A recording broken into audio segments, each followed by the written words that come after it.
السلام عليكم البنات، كي راكم لاباس؟ ان شاء الله تكونوا كامل بخير وعلى خير. ان شاء الله يلقاكم هذا الفيديو باحسن الاحوال. نبداو بسم الله على بركه الله. اليوم عندنا فيديو جديد ولا درس جديد. اليوم غادي نخرجوا من الفصاله تاع الملابس ونروحوا للافرشه، يعني مطلوبه بزاف بالنسبه للبنات اللي يحبوا يديروا المشاريع. نتصادف بزاف تعليقات تساؤلات، يعني سواء في الفيسبوك سواء في اليوتيوب. التعليق اللي يتكرر بزاف: عندي ماطلة فيه عرض مثلا 140، ارتفاع 15، شحال نحتاج قماش؟ عندي ماطلة فيها 90، الطول متر و80، شحال نحتاج قماش؟ اذا اليوم غادي ندير لكم الطريقة اللي تناسب كامل الماطلات، يعني نعطيكم القاعده كيفاش ترفدوا وحدكم، يعني اي ماطله عندك كيفاش تطبقيه. يعني جبت لكم هكذا ماطله، يعني الصغير هذا كرتون، قلت انا نطبق عليه هكذا حجم مصغر باش تفهموا واش راني ندير. صح، تبعوني فقط الاخير هكذا باش تفهموا واش غادي ندير. وطبعا ما تنساوش جيم وخلوا لي اراءكم في التعليقات. هنايا بالنسبه للدراوس، يعني البنات سواء اللي تخيطوه لرواحكم ولا ديروه على شكل مشروع. كاين المبتدئات، راني دايره نفس الفيديو بطريقه عندها سنوات، يعني بزاف ملي حطيتها في القناه ومازال يجيب مشاهدات ومازال يعلقوا عليه في القناه الاولى. هنايا هذا الدرس حبيت نعاوده في القناه الثانيه هذه، صح باه اللي يتبعوا ولا راهم جد هنا يشوفوا. هنايا غادي نعطيكم القاعده كيفاش ترفدوا الماطله، يعني اي ماطله عندكم، اي ماطله صغير كبير، تاع لي بيبي، تاع بلاصه، تاع دو بلاص، تاع بلاصه ونص، نفس القاعده تطبق كاع عليهم. تبعوني فقط واش غادي ندير، كيفاش ترفدوا المقاسات وتعرفوا واش تحتاجوا قماش، شحال تحتاجوا قماش. صح، واش نحتاجوا حنايا في الماطله تاعنا، سواء قلت لكم اي ماطله يعني تاع صغار كبار اللي حابه دير مشروع تغير نفس الطريقه. عندنا ثلاث مقاسات اللي هي عرض، هذا عرض الماطله تاعنا، هذا هو صح. سجلوا عندكم العرض الماطله، تحتاجوا طول الماطله تاعكم، طول اغلب الاطوال في الخبار يعني نلقاوه 1.90 هكذا، صح، 1.85 صح، هذا هو الطول. عندنا المقاس الاخر اللي هو الارتفاع. اذا ثلاث مقاسات نحتاجوا الماطله تاعنا، نرفدوا العرض تاعه، نرفدوا الطول تاعه، ونرفدوا الارتفاع. هذا الارتفاع شحال فيه؟ كاين 15، كاين ماطله صغير، كاين 20 صح، 20 15 اغلب الاحيان نلقاوه 20. واش غادي نديروا؟ كاين مقاس اخر نرفدوه حنا اختياري، حنا نزيدوه من عندنا. واش هو قطعه القماش اللي غادي تدخل من الاسفل. طبعا هنا باه القماش تاعكم ما يهربش، الدراوس تاعكم ما يهربش من الماطله، طبعا ما غاديش يتوقف هنايا، غادي لاستيك يزيد يدخل شويه، يعني قطعه القماش تدخل تحت الماطله. هنايا بالنسبه للاستيك اللي يحبوا يديروه فقط في الزوايا، راني خادمته معكم من قبل في القاعده الاولى وخادمته صاير داير.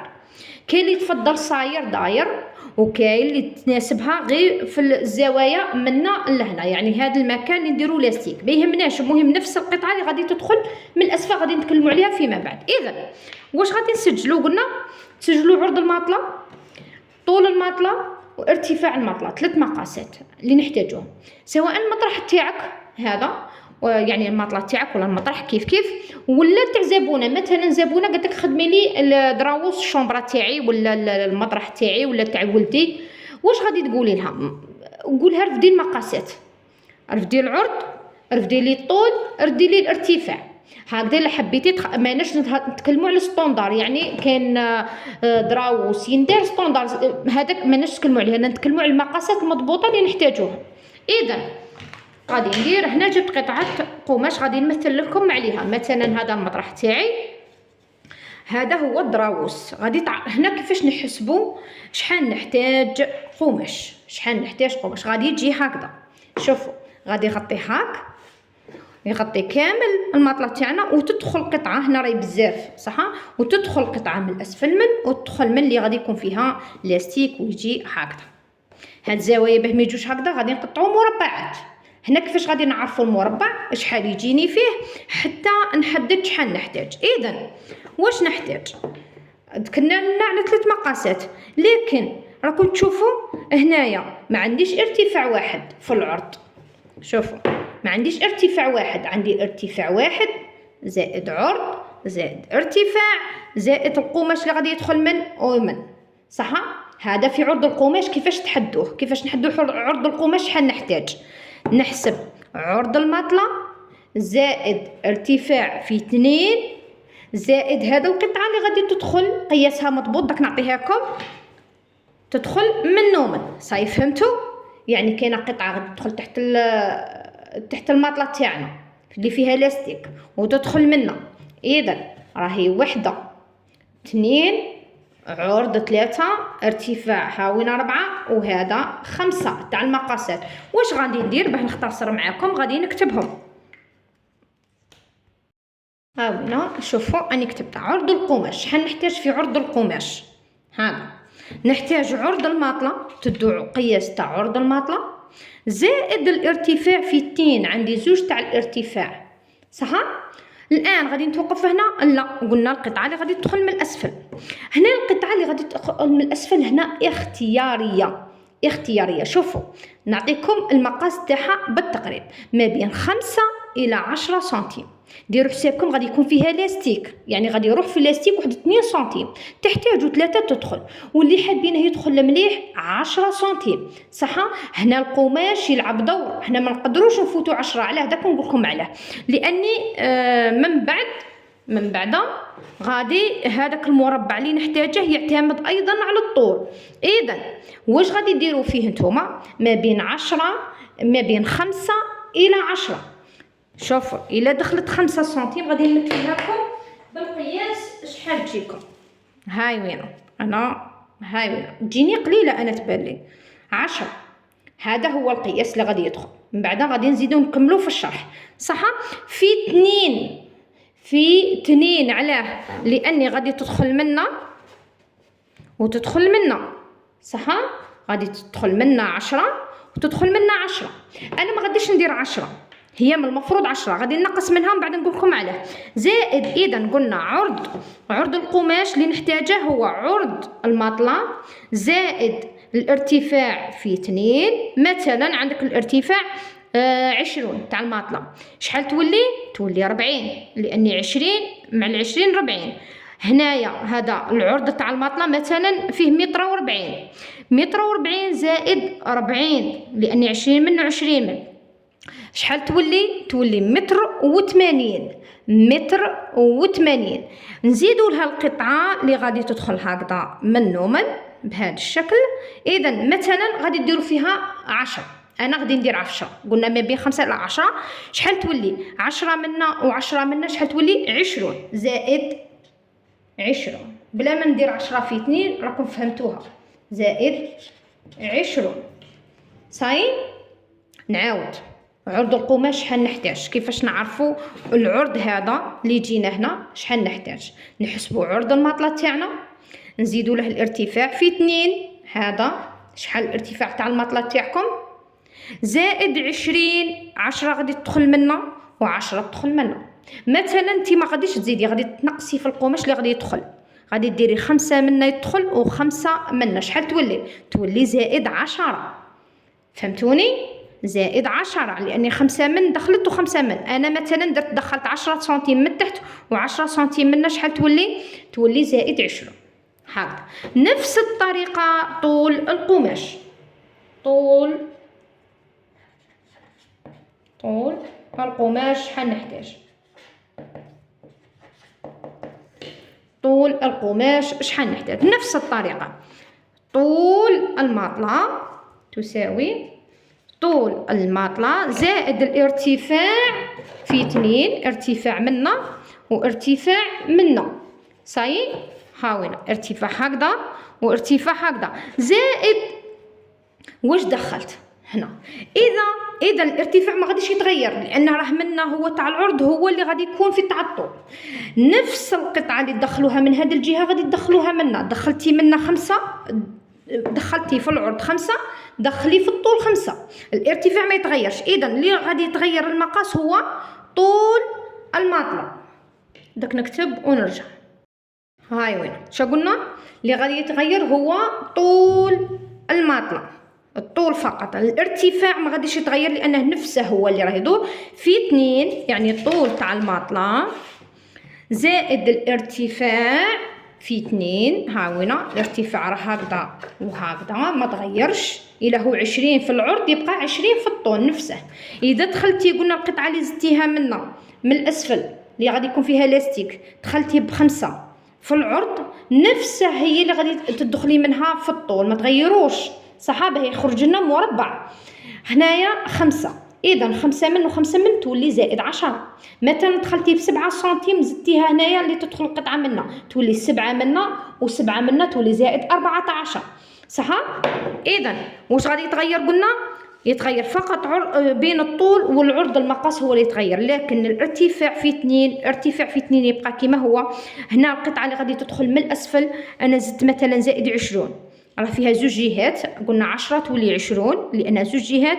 نفس الشيء دخلتي ب7 ديري 7 في 2، دخلتي ب6 ديري 6 في 2. هذه قاعدة صح ما تتغيرش، هذه هي القاعدة الأساسية باش نرفدو المقاسات. نروح نواصل باه نطبقوا على قطعة القماش. نطبقوا الآن هنايا تطبيقي. واش قلنا؟ نجيبوا القماش تاعنا. شوفوا غادي نعطيكم فقط مثال، ماهوش مقاس مضبوط، مثال. مثلا انا هذا تاع بلاصه ونص صح، تاع بلاصه ونص. هنا اغلبهم يجوا فيهم 90 العرض تاعهم. هنا مثلا عندي متر وتسعين، متر وتسعين في الطول، متر 90 في العرض. هذا تاع بلاصه ونص. الارتفاع نديروه 20 صح. انا غادي نديرها على حسابه القطعه هذه. اذا واش غادي ديروا؟ غادي تجي منا العرض تاع القماش شحال تحتاجي، تجيبي 90 تزيدي لها قلنا هادو في 2 20 زائد 20 في 2 شحال تولي 40.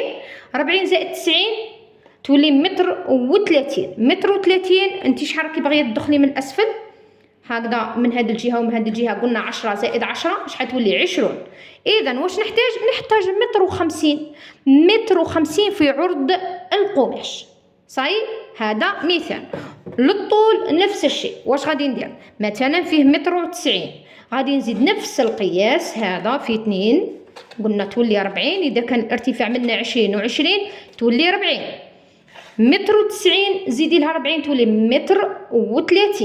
متر و30 نزيدو لها عفوا تولي مترين و30. نزيدو لها 20 اللي دخلنا منا 10 و10 شحال تولي مترين ونصف. مترين ونصف. اذا مترين ونصف نحتاجوها في الطول ونحتاجو منا متر ونصف في العرض. هذه هي القاعدة، طبقوها على أي درا، أي دراوس، أي ماطلة صغير كبير، طبقوا نفس المقاسات اللي غادي نديروها. إذا هنا واش غادي ندير؟ غادي نجيب القماش تاعي هكذا. واش ديروا له؟ تطووه على 4.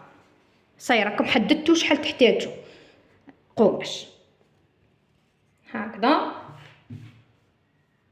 ونطويه هكذا على 4. تبعوني مليح هكذا على 4. جيبوه وطوه على 4. صايركم حددتوا شحال تحتاجوا في الماطلة تاعكم. جيبوا قطعة القماش ونروحوا نفصلوا عليها.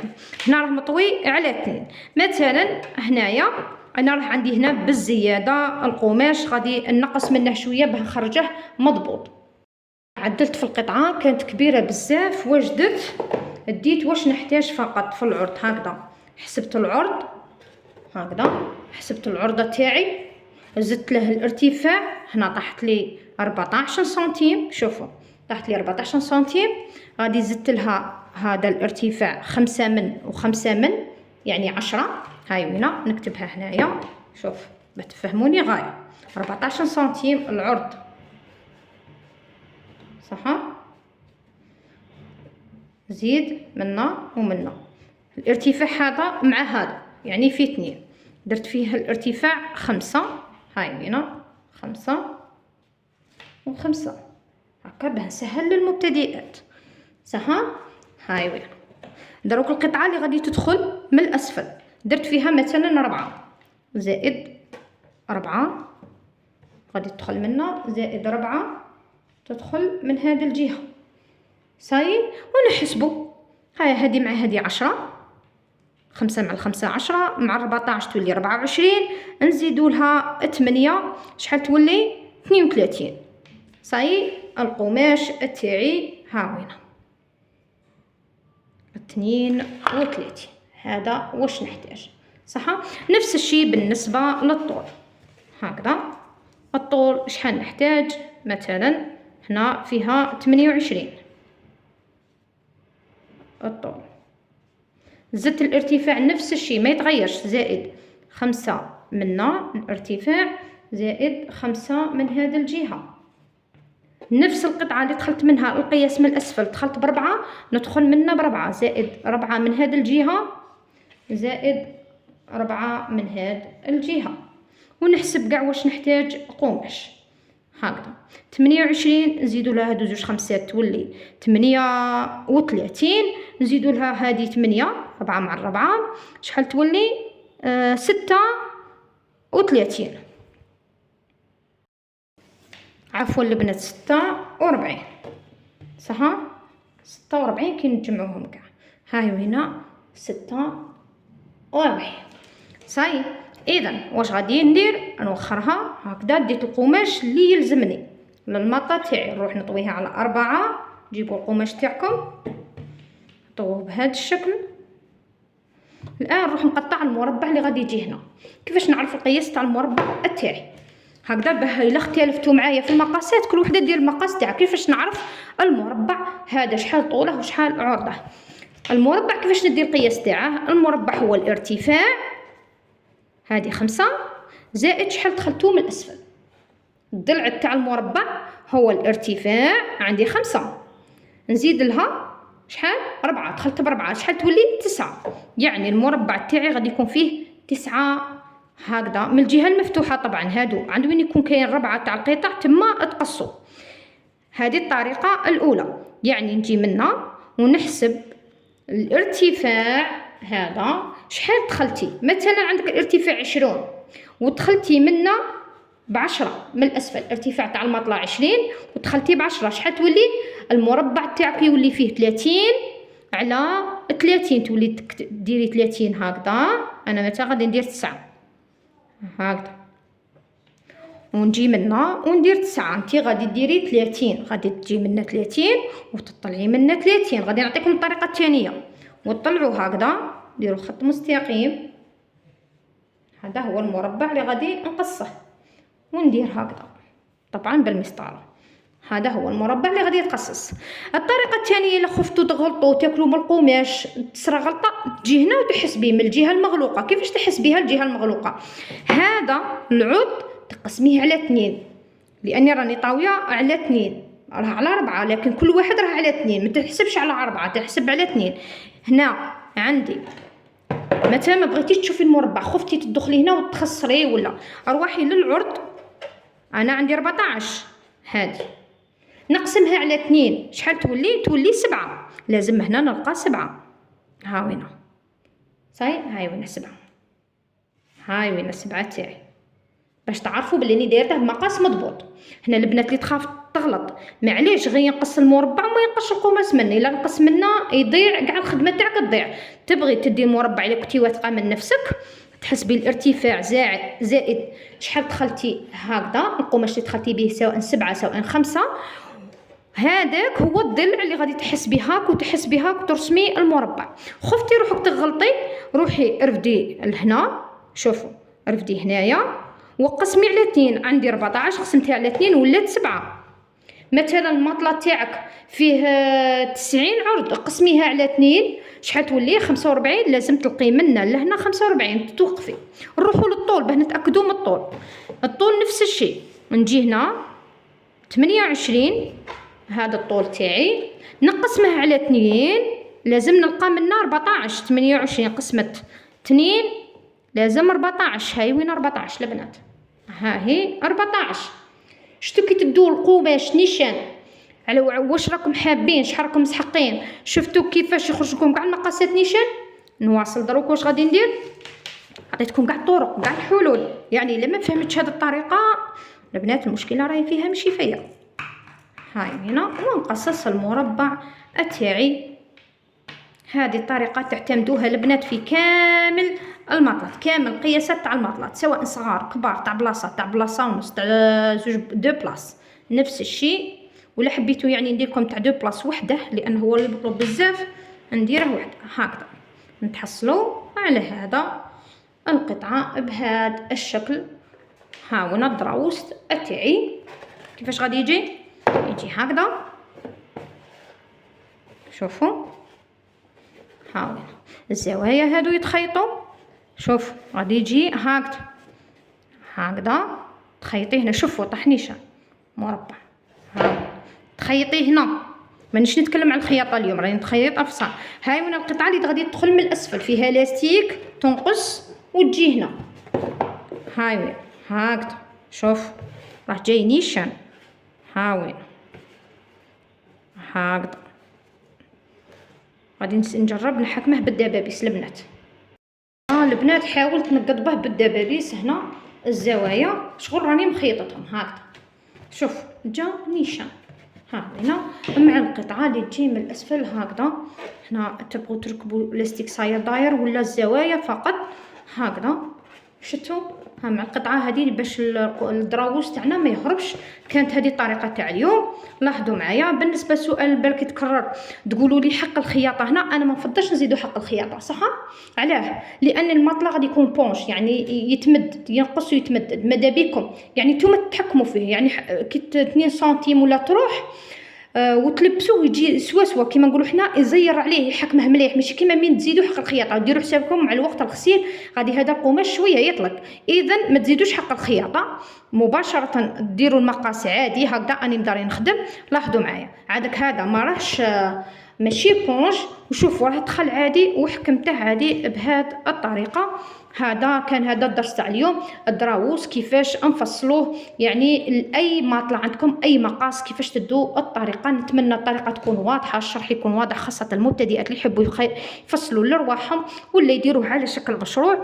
راني شرحته معكم. الا حبيتوني نتخصص يعني نزيد نتخصص اكثر من هكذا يعني مثلا ندير تاع 2 بلاص يعني بالتفصيل الممل. ما عليكم غير تقولوا لي في التعليقات. نتمنى الشرح تاع اليوم يكون واضح البنات. ما نكون نسيت حتى نقطه. المهم كاش حاجه ولا خلوها لي في التعليقات. وفي الاخير دمتم في رعايه الله وحفظه. مع السلامه.